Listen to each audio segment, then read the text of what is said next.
there's really only 3 animals that you can hunt with over-the-counter tags, that being black bear, white-tailed deer, and turkey.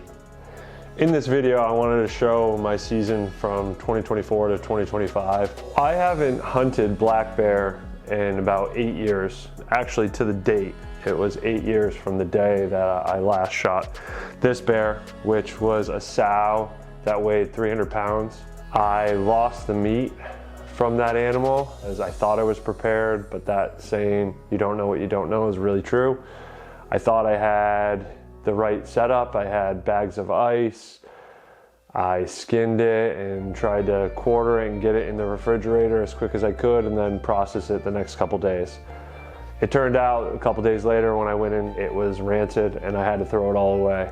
There's no Connecticut bear season. I live in Connecticut, so I traveled up to Mass to a friend's. He has like 110 acres, and he said he has bears on camera, he has apple trees, and I was like, oh sure, I'm all for it.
His last breath.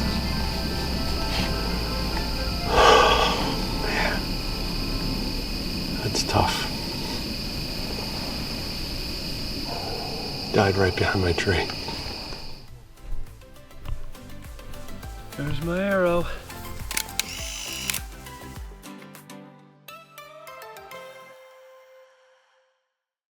So the next hunt I wanted to share with you guys is a whitetail hunt that happened in early October of 2024.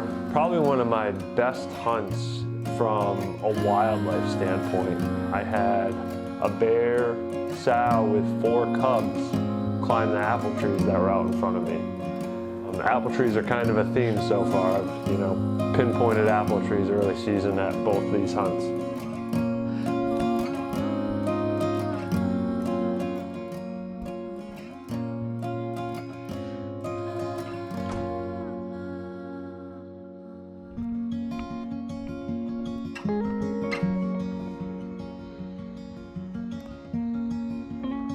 I'm hopeful that they're still coming pretty regularly to the apples. It's October 11th.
I just shot an 8-pointer. I was thinking about letting that one go, but at the end of the day, I'm here to kill deer, so I got myself on the board. I'm pretty sure I just got him. Let's go. It turned out that I aimed right at the bottom of the crease. I'll show a video of where I aimed versus where it finally hit. You'll see in the last 10 feet of that arrow getting to the animal, he dropped a full foot. Now I'm gonna tell you that this was the longest shot I've ever taken on a deer, and I'm not saying that to brag. I'm saying that because I practice a lot, and I felt very confident about the shot. I didn't really get to show a good picture of this guy in the woods. He was pretty tucked in the briar, so just got a quick picture and got out of there. I am probably in a unique situation where my wife actually got me into turkey hunting. I brought her a couple years ago and she ended up shooting this turkey here, and ever since she's been hooked on it. She wants to do it all the time, so I got to bring her turkey hunting as much as I can. She might even do some deer hunting, so be looking out for those. In Connecticut, public land, I went out there the day before season, scouted, actually saw 2 toms out there. I had my binoculars and I was just watching these toms around these hens, just strut around them. And I watched them for about 30 minutes, and then they went up in a tree and roosted, and I was like, all right, I'm in the game.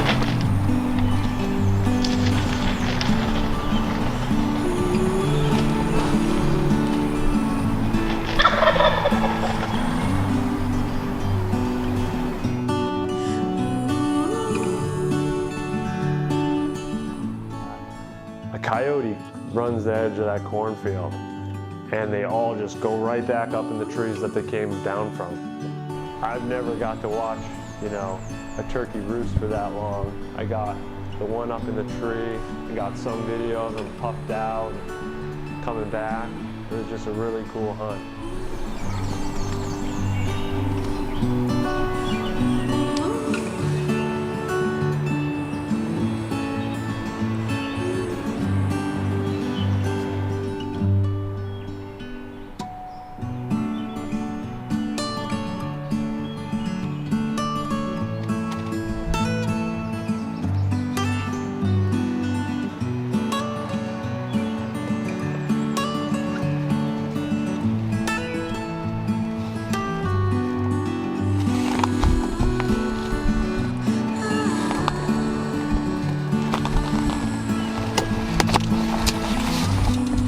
I'm with the bow, in the blind, the wind's whipping.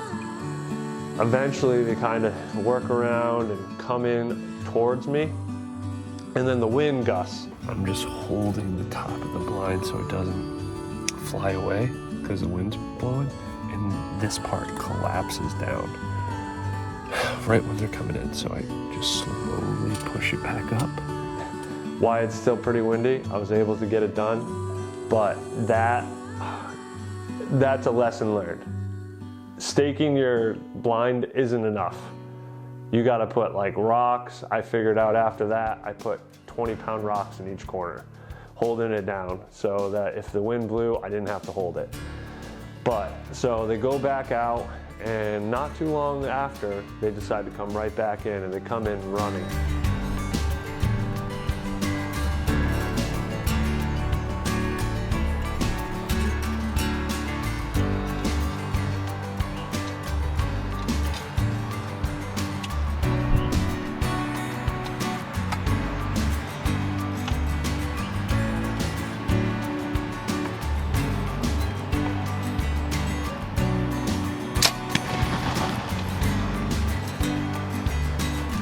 So I tried to get the camera on, and you'll see I get it on quick. And then you can see they saw me move because I went quick to get the camera on, right to full draw, and they start going off real quick. So I tried to shoot much quicker than I should have, and I missed a shot. I hit back wings, you'll see the feathers. I was pretty bummed about it, but I definitely learned a lot from that hunt, and it helped me for future hunts. The only thing I ended up getting from this whole situation, I got some tail feathers. 2 days later, I was able to roost a tom in the same exact area. Because of what happened that first day, me and my wife kind of put a fan out. Like, I had her in a blind and me in a blind, and the turkeys either had to come to one of us or go between us.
Let's go! Woo! Let's go! You got it? Yeah, I'm shredding into it. I might still have There's my arrow. On day one, I had 2 come in, and I didn't make a good shot. They came in quick, I scared them. So I used that to remember, like, just take your time, go slow. And last night, me and my wife were sitting on a blind about 150 yards over that way. And we just came in and roosted right here, just like the ones did on the first day. So we decided to make like a cone pattern. She was over there, I was over here, hoping it would come one way or the other. And there was some hens that came out right over my shoulder here, which worked out great for my setup right behind us. It was so cool to watch him. He's got like a beautiful fan, it's perfect. I couldn't be happier after opening day. What a beautiful morning. I did it. Redemption.